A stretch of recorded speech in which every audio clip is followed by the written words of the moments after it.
Hey everyone, welcome back to Make It Happen Mondays, where we talk about sales, business, entrepreneurship, personal growth, mental health, and everything in between with guests who I truly respect and I think make a positive impact on the world around us. And this was such a great conversation with my good friend Jen Allen. Jen and I have really only known each other for a couple years. She saw me at a keynote a little while ago, which is one of the most personal keynotes I've ever done. And if you've been listening to this podcast, you know of it. You can actually search for it under keynote. And she's just a force in this field, specifically in the sales training field. She does pretty much what I do on the front end and helps people get more business into the pipeline with our company, DemandJen. But this was a conversation. What really drew me towards Jen was her authenticity and her experience. She's got a really cool background that we went through, but she spent 14 years at corporate executive board. And for those of you who don't know corporate executive boards, they are the ones that created Challenger Customer, and Jolt Effect. And you hear me talk a lot about Jolt Effect. So I actually had a lot of questions for Jen about the application and the relevance of Challenger in today's environment. You know, we talked about de-risking and some of the things that we need to do to help clients make decisions more effectively and stand out from the crowd with all the noise that's going on right now, and how to get internal buy-in and when to walk away and a whole bunch of other stuff. And lastly, we talked about going off on her own and having that confidence to bet on herself. So I absolutely love this conversation. Jen is one of my favorite people. I hope you enjoyed as much as I did. Let's make it happen.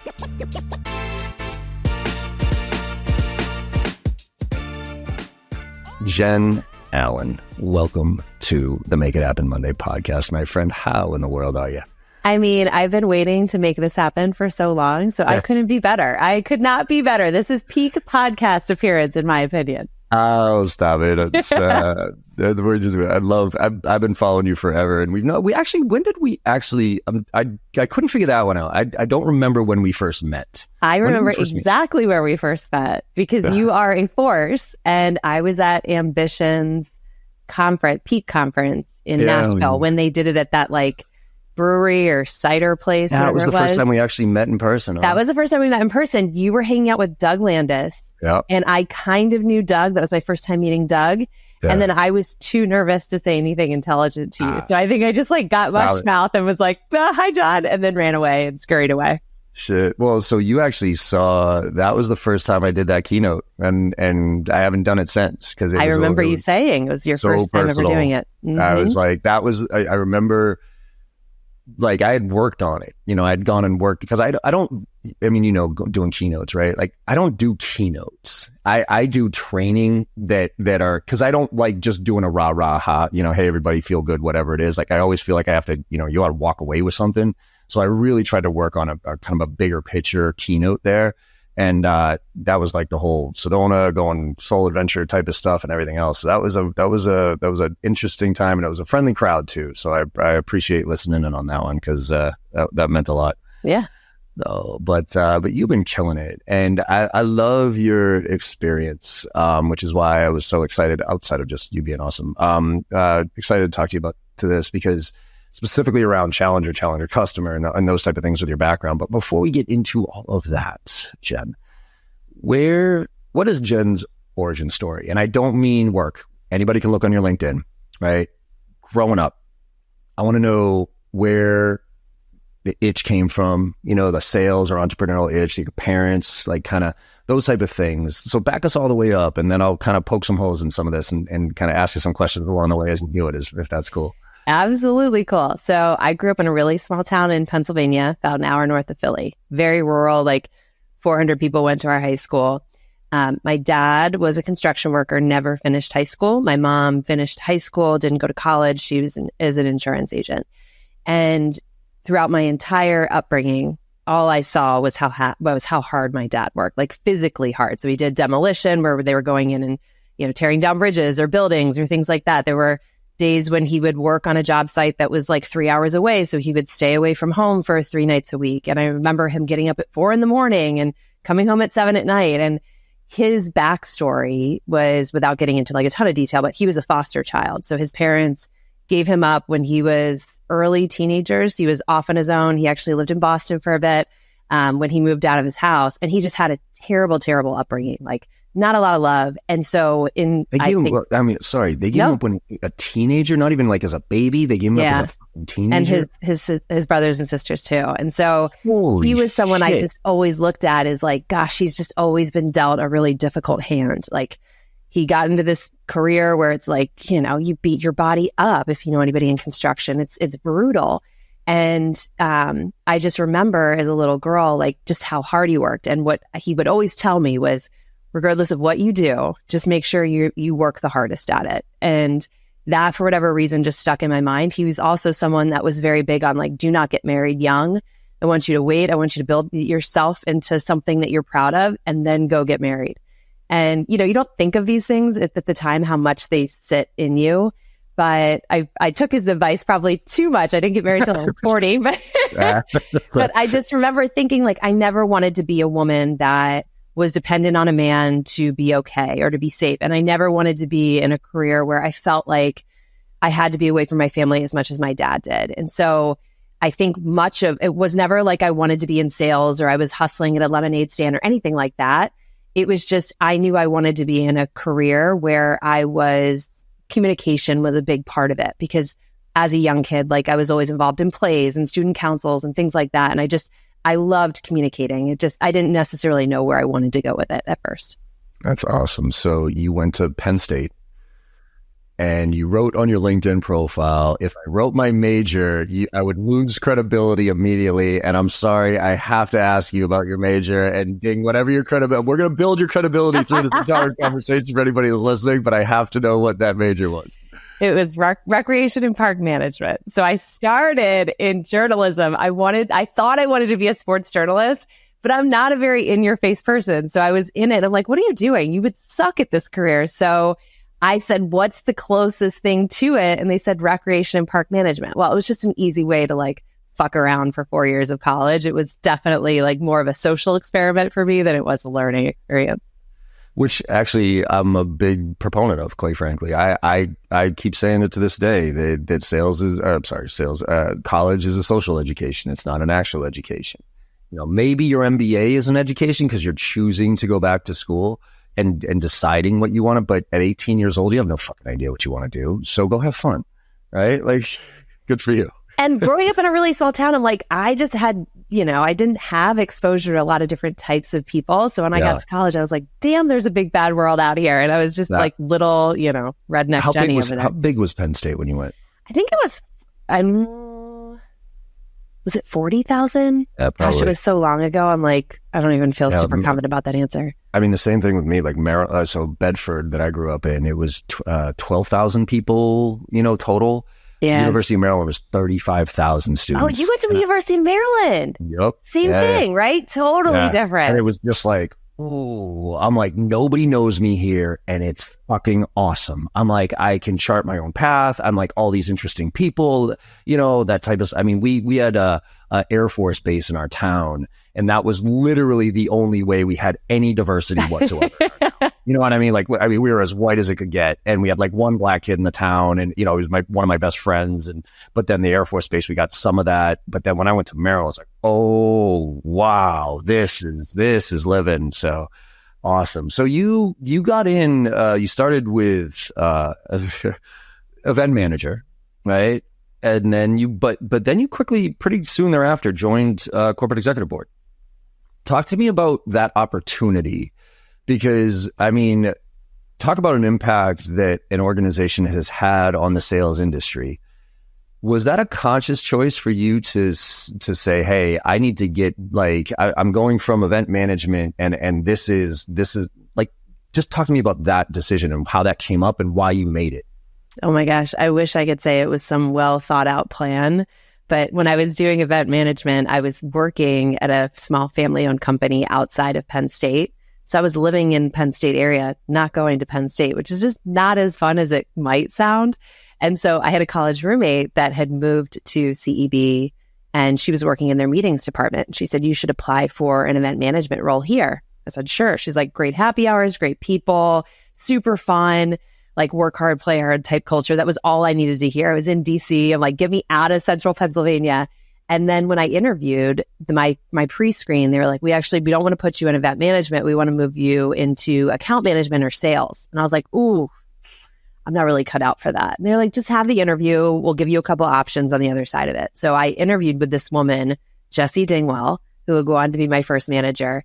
I walked in that room with my little portfolio of like my graphic design work I did, nothing to do with sales.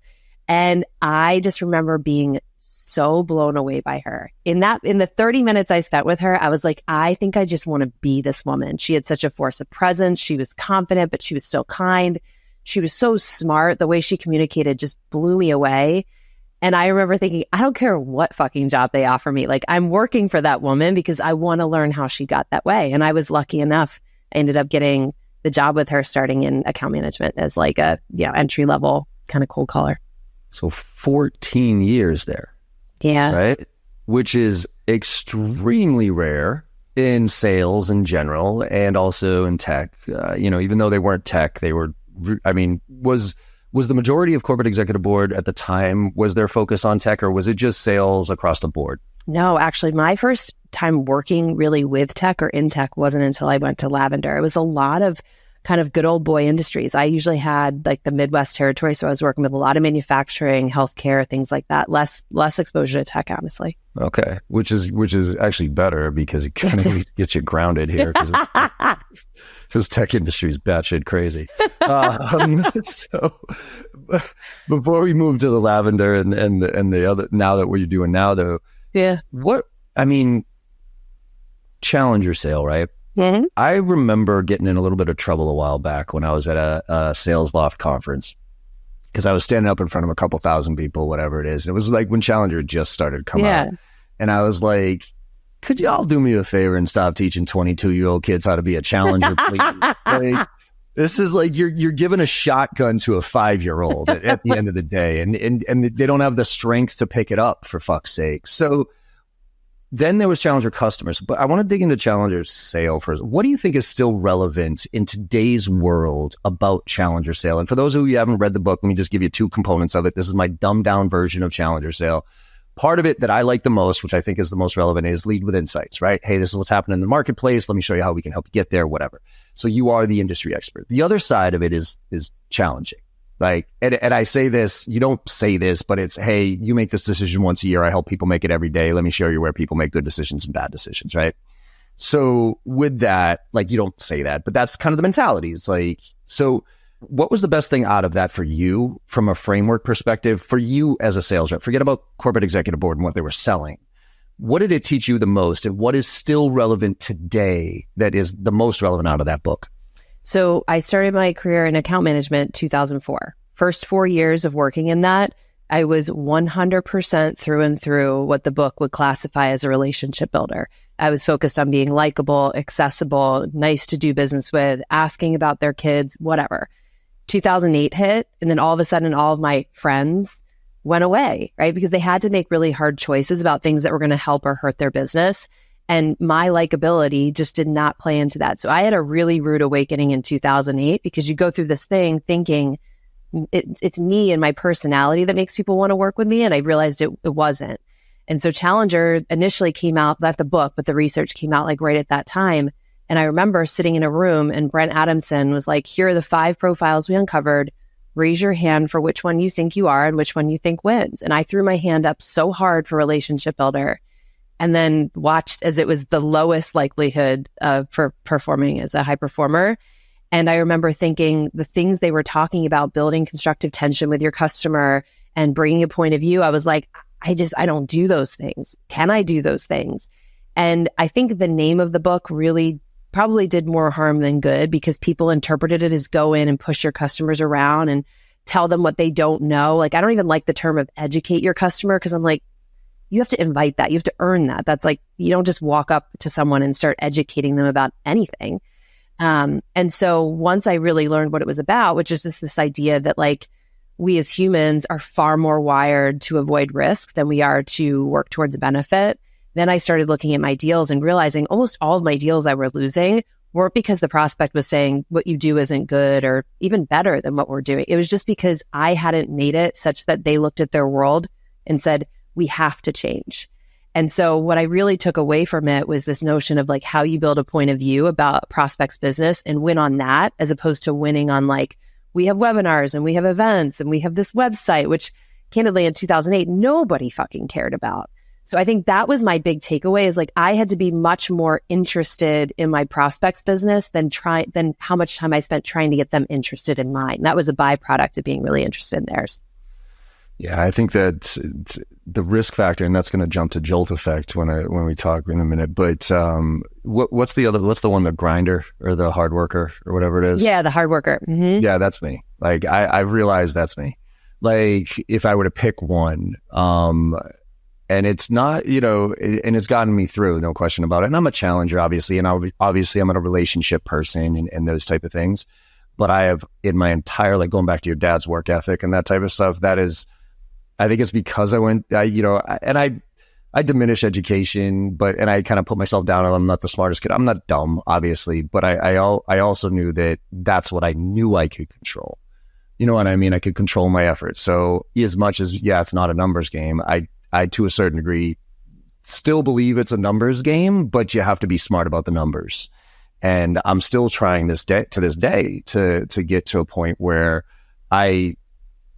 I have that real challenger experience where I can just kind of say, look, like, are you sure about this? Because here's some things, and really uncovering that risk and reducing it. But it's hard. Do you think there's an ACV where it's more or less relevant? And let me give you an example of why I asked this question. I sell stuff that's 20 grand, 30 grand, 40 grand, whatever it is, right? So, which is not cheap. But it's not like break your bank, holy shit, Miller Hyman, I have to invest $100 million in this thing and roll it out, which I think in those cases, like, I'm pushing buttons. You know what I mean? I'm really getting into your business. Whereas a lot of people come to you and me, right? Of like, hey, we just need some training here, right? And you know it as well as I do, personality does matter when it comes to the trainer, right? You could have the best content in the world, but if you got a dud delivering it, it doesn't land. So do you think it matters the type of sale so that you can truly be the real consultative / challenger? Or is it across the board, you can be it regardless and it doesn't matter? I wouldn't have said this probably 10 years ago, but today I don't think it matters what type of sale. So I'll give you an example. Regardless of the price point of what you're saying, I'm sure you've had, well, I'm not sure, maybe you've had prospects come to you and say, John, I really want you to come in and train on this. And then you're looking at their business, you're hearing what they're saying is happening to their business, and you're like, I know that's the wrong lever. Like, you think it's the right thing, but it's not the root cause of the problem.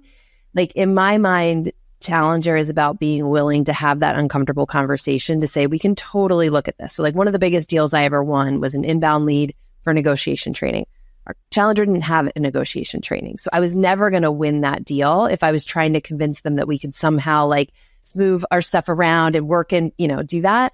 And so what I did instead is said, okay, help me understand, how did you guys decide that negotiation is the right lever to pull? And they said, well, we look at where we're losing to low cost competition in China. We're getting beat up on price, and we have to get our folks better at negotiating. And I asked, like, if you look at what makes you different from that low cost competition, they sold valves and pumps that controlled the flow of liquid. I was like, is there anything that's actually different? And they said, well, we actually have a meaningful impact on reducing plant downtime, whereas our competitors don't. And so I asked them, is negotiation the point at which you feel like you should be talking about that? And they were like, well, no, it should be happening much earlier in the sales process.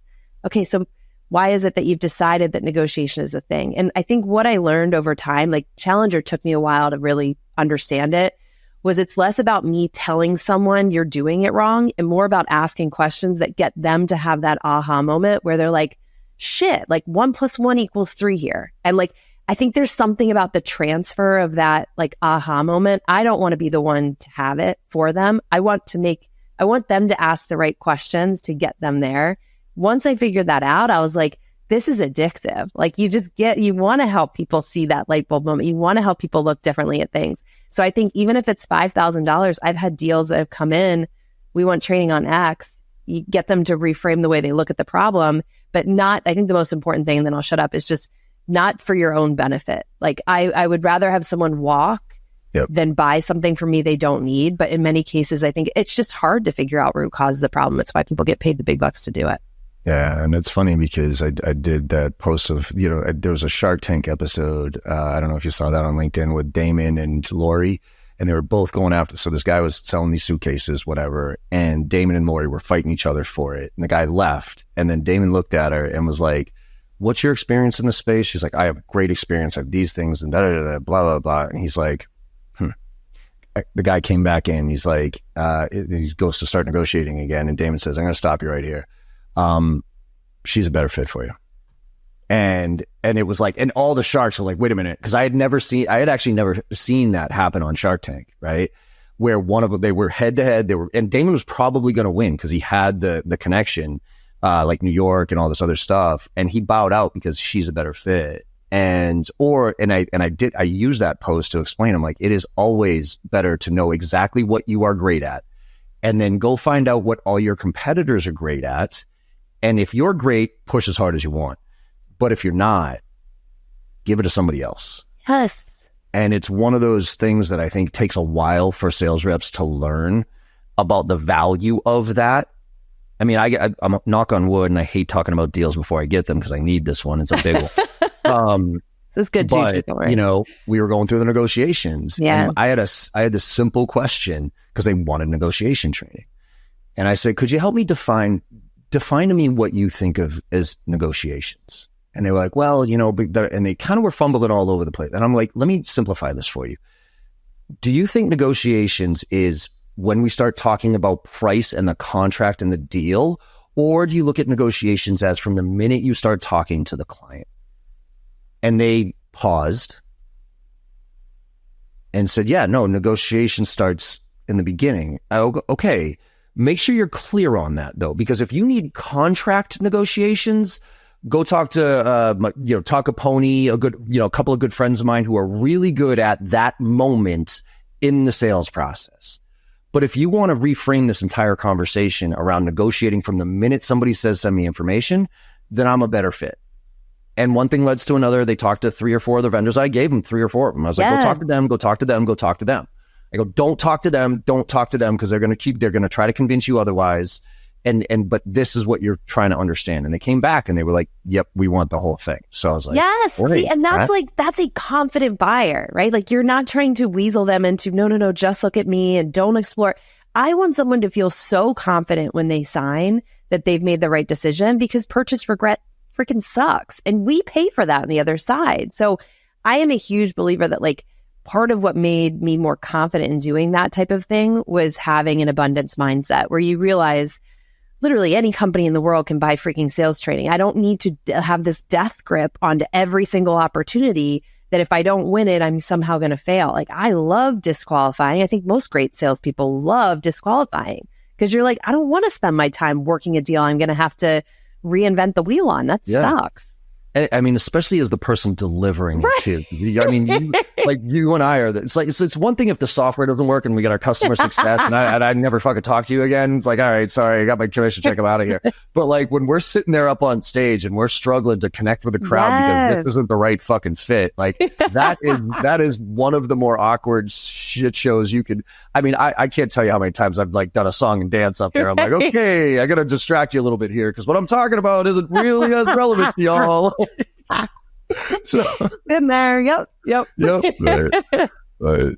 So with Challenger sale, I think one of the things after that with Challenger customer, right? Was-it? To a certain degree, they did admit a little bit that they whiffed with Challenger because no matter how much you could challenge all you want, but if the inner workings of an organization aren't really aligned, that your champion, even if you push them in the back of their head, they're like, dude, fuck off. Like, there's no chance I'm going to go through this because I know politically internally here, there's I don't have the bandwidth to be able to make this happen. Right. Yeah. So help me with this one. Cause this is what I've always talked about, but I know Challenger customer has a different view and I know you do too. I've always kind of dumbed it down to say, sell to the 20%, right? Which is, nobody gives a shit about your entire solution. They just care about the part that's most relevant to them in achieving their goals, right? So the goal of an organization of like when you're multi-threading and talking to different people is, I got to find your 20%, your 20%, your 20%, and then almost like that Venn diagram in the middle of what can we all agree to? And then try to get because you're never going to get everybody to agree to everything. The tech side versus the sales business side, all these different pieces. But I forget what it was, but as I was kind of listening to Challenge Your Customer, it opened my eyes that wasn't exactly the best approach, right? Even though I'm aligning on your priority, it's more about getting alignment of the problem, right? Could you help me kind of unpack that a little bit so I understand a little bit more? Yeah. So I'll give a perfect example. There were so many deals I would work where I'm sure like you'd have multiple people that could weigh in. So if a company was going to pick a methodology, it's not a choice that any one person makes. You probably need, executive leadership on board, sales leadership, you need sales enablement, you need sales ops, you need marketing, you need line leaders, like you need everybody on the bus. And methodology is a great example because it's very polarizing. People love or hate methodologies. And so when I first started selling, what I would do is I would go around and I would go one by one and be like, what's most important to you? And what are your priorities? Okay, this is how we fit in. Okay. And then next person. And then at the end, I'm like, okay, here's my document summarizing what everybody wants. But there was never that like group momentum. And so what I realized was people behave very differently in a one-on-one conversation than they do in a group conversation. So if I've got someone with their boss in the room, they're probably not going to be as mouthy as they might be on a one-on-one.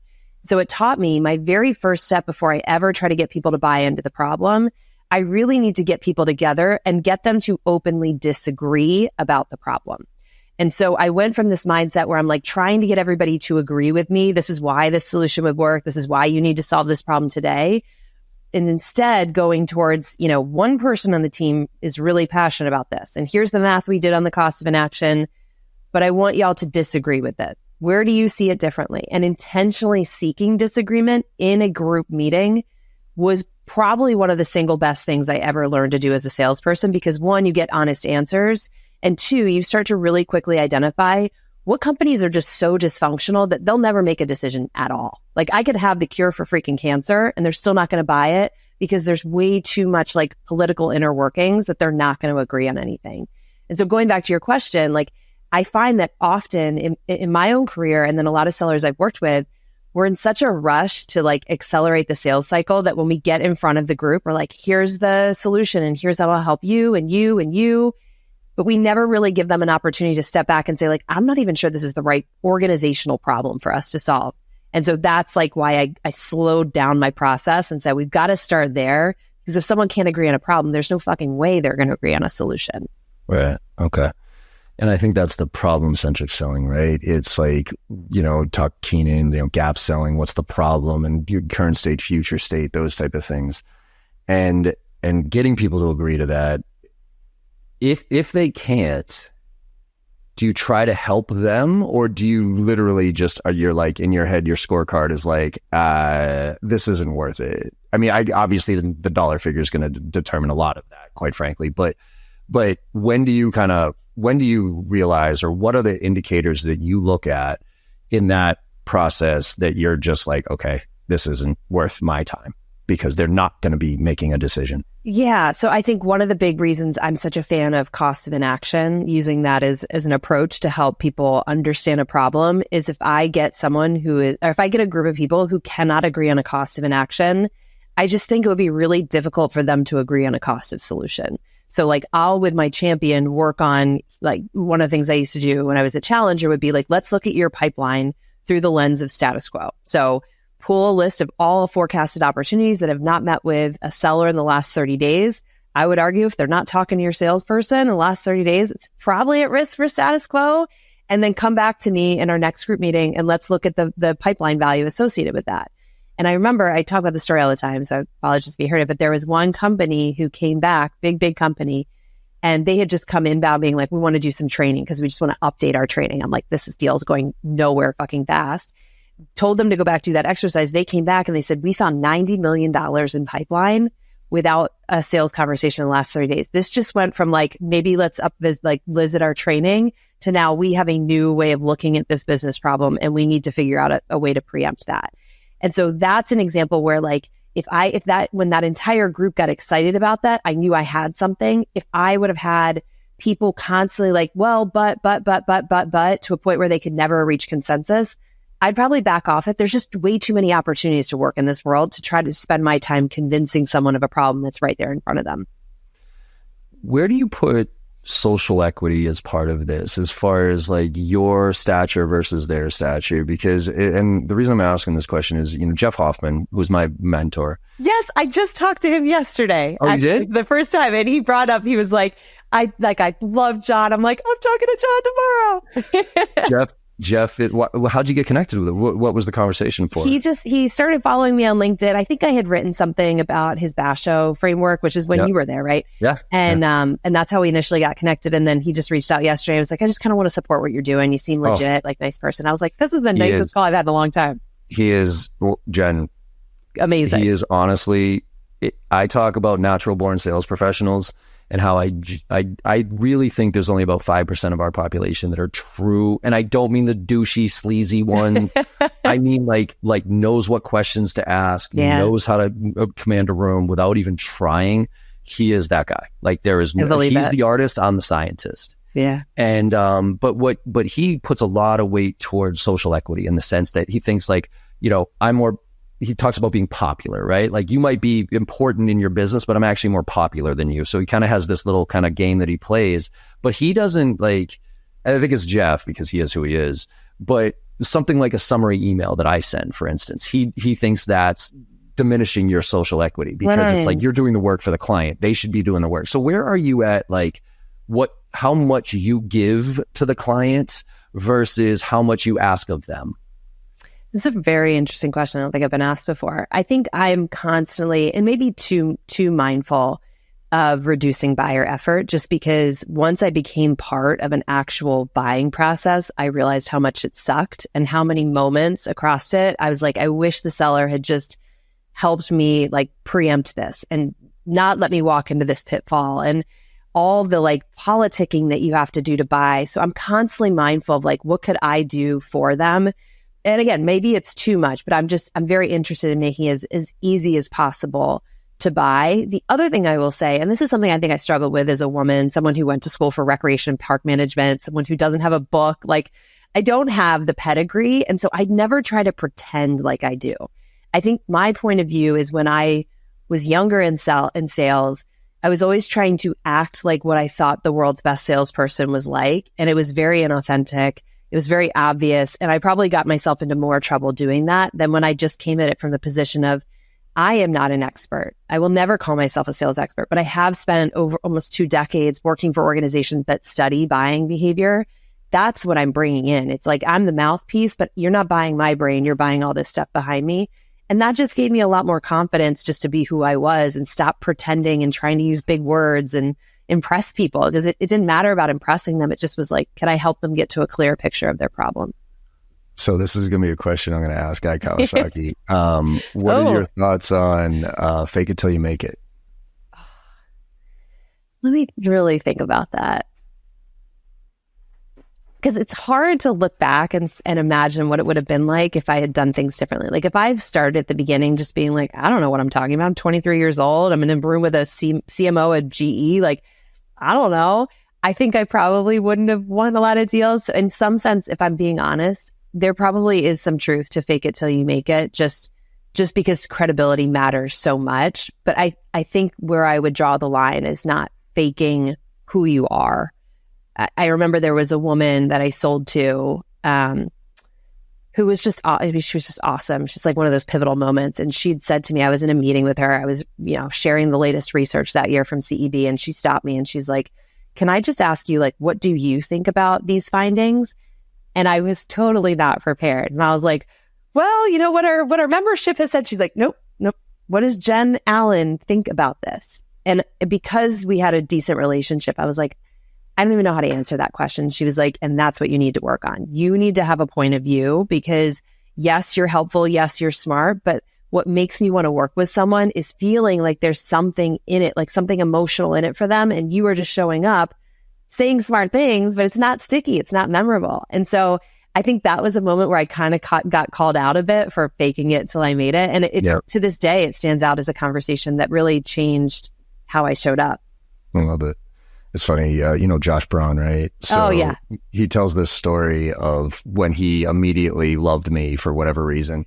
because there was some stat, and I was doing Basho training, and it was like, and it was Jeff's data, and it was like, the average rep gives up after 2 touches, and it takes whatever, right? And it was this Harvard business study, and some jackass kid raised his hand in the middle of like, and I'm making a good point about it. It was just like a thing, whatever, and I was just context. He's like, where did that data come from? What are the details of the data? And I was like, I don't fucking know, dude. I'm like, it's just, I don't know. It's a fucking slide. The point is, and I just went on with the point, right? Yeah. I go, I don't know, Google it. What the fuck, right? and Josh was sitting in the room apparently, and he was just like, are you fucking kidding me? Like, you just said, I have no idea where that data came from, nor do I care about it. I'm just trying to make a point. And he was like, dude, he's like, immediately when I saw you do that, I was like, oh, yep, this is my guy. I'm following him because he's not full of shit. Wait, you know what's wild is Josh Braun was actually the one, when I first started posting on LinkedIn in 2020, I was like posting all these research studies and stuff like that. And he messaged me, he's like, are you open to some feedback? I go, yeah. And I get on the phone with him and he's like, you post really smart things, but I just feel like you never have a point of view on anything. Like, what do you think about stuff? And I was like, well, I'm honestly very worried about trolls. If I share research, can't argue with research. People still will, but like really technically can't. When you share an opinion, it invites people to disagree with you. He's like, but isn't that kind of the idea? Isn't that kind of what you're there for, is to provoke a conversation? Honestly, that conversation with Josh totally changed how I showed up on social. And I think in many ways led it to where I could be in the job that I am today. So thankful to Josh Braun for all of his hard conversations with us. Yeah, it's cool. I haven't talked to him in a while. I got to catch up with him. Yeah. All right. One more piece, and then we'll get into what you're doing today. The jolt effect. I've actually, I kind of skimmed through Challenger. I got the gist of it. I listened half-heartedly to Challenger customer, but I picked up jolt effect for some reason, and I ate that shit up. And because the whole concept of indecision versus no decision, right? And how everybody talks about how our biggest competitor is indecision or no decision, but right now it's actually not. It's indecision, because there's too many options right now. It's almost, and tell me if I'm wrong with this talk track. It's almost like when, corporate executive board is the one that came up with the data of like, by the time somebody comes to us, they're already 60 to 70% through the sales process. Everybody bastardized that data point, but whatever. But the point is that the client has the information and we're now playing catch up, right? Like we can't just force them through our sales process all the way from the start. We got to meet them where they are.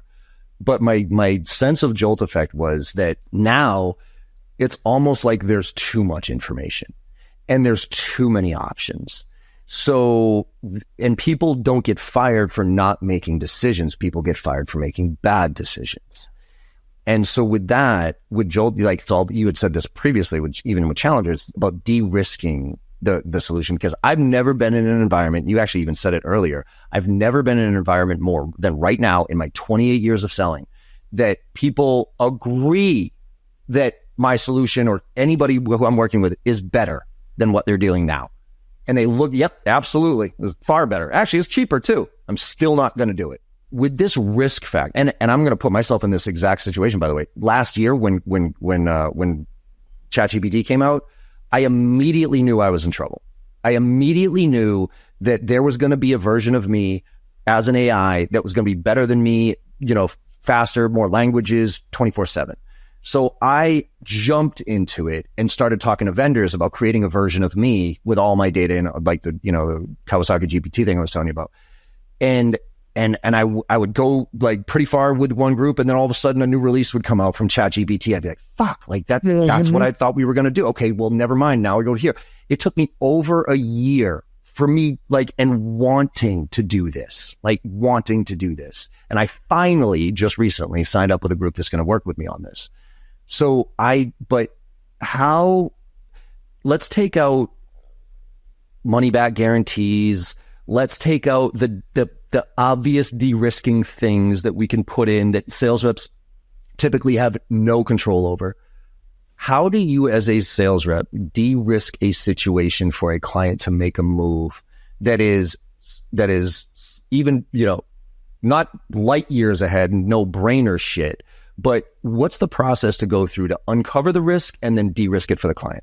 Yeah, such a great question. So I think if I look at how I used to sell, I felt that I had to give the client as many options as possible to show, hey, no matter how you want to work with us, we have a way. And so I remember sending proposals that would have like 6, option 1, option 2, option 3, 6 proposals, right? And they were probably 50 fucking pages long because I wanted to show the customer, look at how flexible we can be. Look at all the variation in price points that we can offer. Like there's so much we can do in terms of being flexible. What I failed to appreciate at the time was all that did is make the decision harder, right? Because it's like walking down the shampoo aisle. If there's 100 bottles of shampoo, I'm probably going to leave with either the same bottle I bought or nothing at all and just convince myself next time will be different for some reason, right? It's like very human to do that.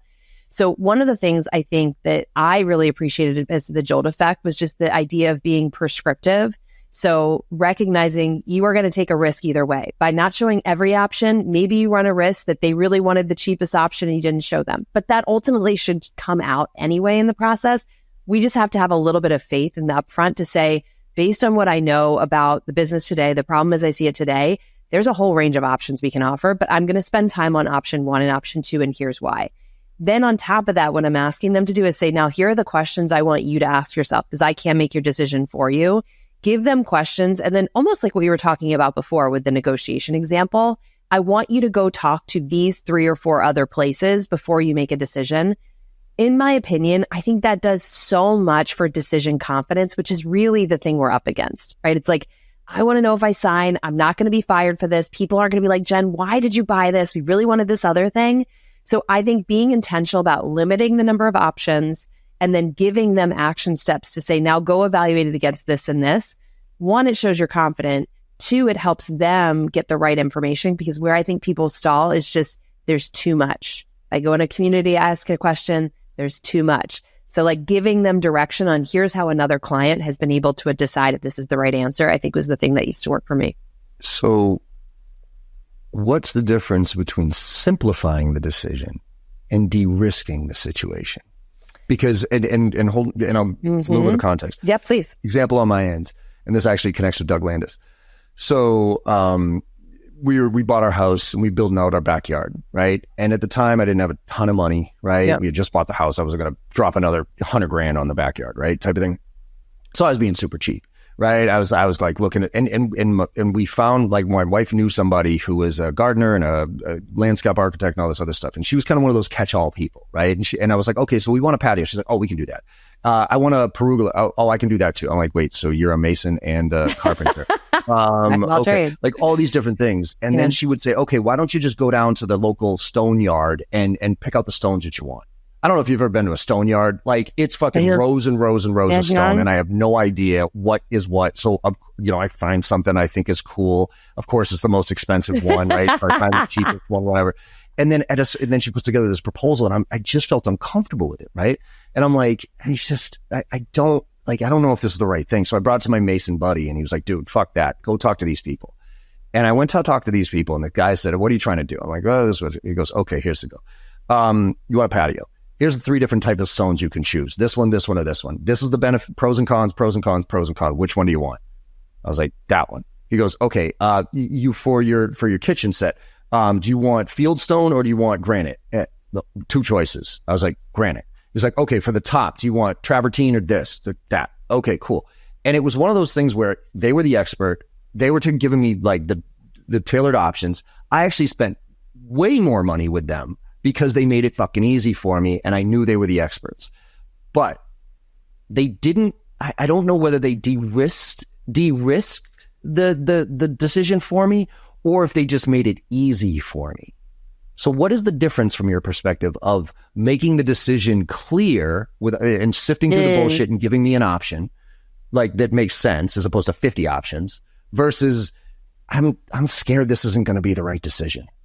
So you have got my brain working, which it should be already because it's the workday. But so I'll give you an example of a place. So one of the things that's always really scary for sales leaders or sales enablement leaders, if I think back to my time selling methodology, is what if I implement this methodology and it sucks? And the reason we changed to begin with was because the last one sucked. And like, that really puts me in the line of fire. So one of the ways I would de-risk is I would say, let's get your biggest skeptics. Like every sales organization has the old dogs and the skeptics, and they're going to pick anything apart. I want to run to that instead of run away from it. Now, I'm not going to sit here and say we're going to get 100% conversion, that these people believe in this Bible, but I want you to pull the people that you are terrified of rejecting this into a room, and then I want to make them part of this decision. And so it's hard for me to say universally, but for what I sold, I was like, I want to get to the thing that I think that they're terrified of, where they think the risk is. And in that motion, it was, I'm risking organ rejection, and I don't want it to be public. I don't want people to sit in that training and then raise their hand and say this sucks. So what can I do? Well, I can do something with them up front to give them a taste and actually invite their participation in disagreeing and things like that. So that was a play I ran a lot, and I don't think I could have done it if I wasn't confident in what I sold. So that certainly plays into it. But I think de-risking is more about identifying what is that ugly moment that they're terrified of, and figuring out, is there anything I can give or do in advance that doesn't eat up our margin, but allows them to kind of ease on that a little bit. And in my sale, that's what that was. So I think so. I think I'm on the right track here with what I again, I'm a keep it simple, stupid guy when it comes to this type of shit, right? And everything. But it's, here's my evolution as it related to jolt effect and got me to wake up a little bit. One is, I was always good, as most sales reps are, at reverse selling timelines, right? You want it June 1st? Okay, well, it's going to take 2 weeks to do this and 2 weeks to do that and 2 weeks. So if you want it June 1st, we got to go live, we got to sign this week, right? That type of thing. Where I had to evolve to was understanding, okay, well, what happens if you don't make this decision, right? And now that's the no decision conversation, which is, okay, cool. So you want June 1st. Not what happens, what's the impact to your business if we don't launch on June 1st? And that's what I tried to get at. And that was actually a strong dictator of our forecast. Like when Morgan was with me, we actually practiced that question. And if they had a real answer to that question, it closed 80+% of the time. Wow. If they didn't, well, we'll just kind of keep doing what we're doing. And it is tough with sales training, right? Like you can take it or leave it. There's a bunch of different ways that you can slice this apple. And so if he didn't, our close ratio was like 30%, right? So it was a very clear indicator. But then I read Jolt Effect and I was like, okay, well, indecision. And what I started asking was not what happens if I would ask, yes, what's the impact of the business if we don't launch June 1st? But then I would say, hey, just out of curiosity, what happens if you make the wrong decision here? Which feels unnatural for a sales rep, because we are usually taught historically to paint the vision, to paint the pretty picture of how great your life is going to look once you implement this solution. I'm going to bring you to the promised land. But the problem with that is that nobody believes it anymore. Nobody believes the promised land anymore. So I'm actually almost getting into therapy sessions at this point with clients, because I'll be like, so Jen, what happens if you pick the wrong vendor for this? Like what happens? And then it's like, oh, Jesus Christ, if we bring in one more bag of shit trainer right now, like my sales team's going to fucking slaughter me. Yeah. Like I'm going to lose all credibility, and we won't get any funding for this. Or if we don't hit the mark this quarter, we're going to get screwed. Like, now my job, I don't give a shit what happened throughout the rest of that sales process. My job is to figure out how I can ease that fear. How can I ease that fear? And, then there's creative ways to do it. But I think, is that talk track around the right lines? Are you kidding? First of all, there is no right or not right. But what you just said really, really hits home for me, right? Because you isolate it into a question that puts it in the buyer's hands versus telling them, like, there's such a difference to that, right? Like, here's all the things that go wrong if you make a wrong decision. Like, no shit, Jen. This is my job. I do this for a living. I know. There's something different when someone expresses true curiosity around what's at risk for you. And I think just even asking that question, I love the way you phrased it, shows that you're not just trying to sign a deal. Like, you're really trying to help them get to a place where they don't have decision regret, which is, as you said before, I think that's the number one reason buyers are so hesitant to begin with. They've all bought something that didn't do what it said it was going to do. Mm-hmm. It's a terrible place to be. And I think that's where the sales world is failing sales reps and failing customers by still pretending like everything. And I think I'm going to shift gears here a little bit, because why is everybody still pretending everything's okay? I don't know, for peace of mind. Like, I don't know how you look outside and just say, like, everything's okay when the sky is exploding. Like, it's fucking hard. I think if you spend any time on LinkedIn at all, like, I don't know if you've noticed this, there's such a shift in LinkedIn lately where people, you can tell they're just mad. They're frustrated. They're mad. They're attacking each other. I'm like, this is not what happens when you've got a happy workforce. It's different. I can't tell you, like because I'm, you know me, I'm a open fucking book. I'll talk about all sorts of random shit and like all the fucking failures that I'm going through, me getting my teeth kicked in and all that other shit, losing my entire business, you know, going from 6 million to 0, going from 20 people to 1, you know what I mean? Like I'll talk about all that shit. And I can't tell you, like I did my newsletter recently and I talked about it. I was like, these past 16 months have been the hardest 16 months of my entire career, period. I've had to go through some shit and I'm still going through some shit and but I'm working through it and whatever. I'm getting more DMs these days from people being like, dude, thank you so much. I thought I was the only one. And I'm like, you thought you were the only one? Like who out there is sitting there saying, hey, everything's fucking great. Like I'm feeling it. You know what? I'm like, what in the world? So I just don't know. I have this feeling that everybody's just still trying to pretend that you know that everything's great, you know what I mean? Like we got this, and it's almost this toxic positivity. So there is negativity, people are angry, but on the flip side there's this toxic positivity of no, it's great. Yeah, like, you know those people. Like there's more than a few people I know in my life that are like, when you ask them how things, oh man, things are great. Oh yeah, no, that's fantastic. It's like, dude, I know you're not okay. Like I know things are rough right now. Is like, are you really okay? And they're almost afraid to open up because I think they're afraid to really admit what's going on right now. Well, saying it and feeling it are two very different things. Like this goes back to what we were talking about before. Like I'm very much in the camp of, if you make it sound like everything you do is roses and all the projects you work on result in 8,000% ROI, like people just stop believing you, because the reality of business is you're going to have failure points regardless if you did everything right or not. And so I think I agree with you. I think a lot of the negativity is people's frustration with just being told things are fine, when there are people who are like, I cannot afford to pay my rent and I've been job searching for 8 months. It's not fucking fine. And so I think what's really important, and I also believe this just like more generally, especially in sales, is that and I don't love using the word because I think it's been overused, but the more authentic we are in terms of like, even when I talk about myself, I've done it a bunch in this podcast. I do it all the time in my writing. You do this too. It's like, I don't convince people to work with me by saying I'm the world's best sales rep. But honestly, more of my business comes from people being like, you can relate to what's hard. You understand the way our sellers think. And so I trust you to be able to relate to them, versus come in and just say, just implement this process and everything gets better. Like nobody's buying into that. And I think it's important that we recognize sales as a career where there's way more no's than yeses. There's way more rejection than wins. And that's part of what you signed up for when you go into this. It's not going to be rosy, ever. No. And I mean, I think that's one of the things more than a few people ask me, John, you've been in this business for 28 years, man. Like, how the fuck are you still like going? I'm also, I mean, I'm like you in the sense that I've been in management, but I have literally always sold. Yeah.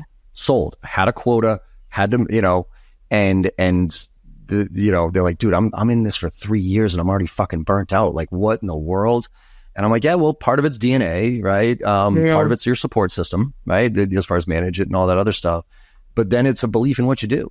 And if you don't, and I think that's what's eating at so many sales reps right now, is that they're searching for, do I really give a fuck about this piece of software that I'm selling? Do I really give a fuck about this whatever widget that I'm trying to get my commission check for? And I would guess if you ask the vast majority of sales reps, they deep down in their core, they don't give a shit about what they're selling. They're just looking to get a paycheck and just looking to survive. And by the way, how fucking could you? But the reason that I stayed at CEB for 14 years, and Challenger was a spinoff, so it's technically I was still with the same company for another 4. The reason I stayed there is because I think I wasn't just selling a thing, like a piece of software or a widget. I was selling ideas. And every year there was a new idea, and it was like constantly learning. And it was not shit I learned about in college. And so I just became so enamored with like, what's the next year's big research thing going to be? And what are we going to upend now? And like, what's the reframe? And I think when you're in an environment like that, where you're constantly being pushed, you're constantly having to talk about new things, it's possible to stay somewhere for 18 years. If you are just selling a piece of software where every time you look left and right, people are telling you like consolidation is coming and, nobody wants to spend money on software, of course you're going to be like completely delusioned with the idea. So it's like, in many ways, when I spend time with people in tech, which candidly is not most of my clients are more kind of like traditional industries. But when I do spend time with people in tech, I'm like, you got to fall in love with the problem. You got to fall in love with like the emotional impact of the problem that you solve for, because that's the thing that can give you a high again and again, is relieving that for a prospect. If you're just in it to talk about widgets and benefits and features, like, damn, that job gets old fast. Yes, it does. All right, let's finish on this one. You're now DemandJen. You're now off on your own, right? Yeah.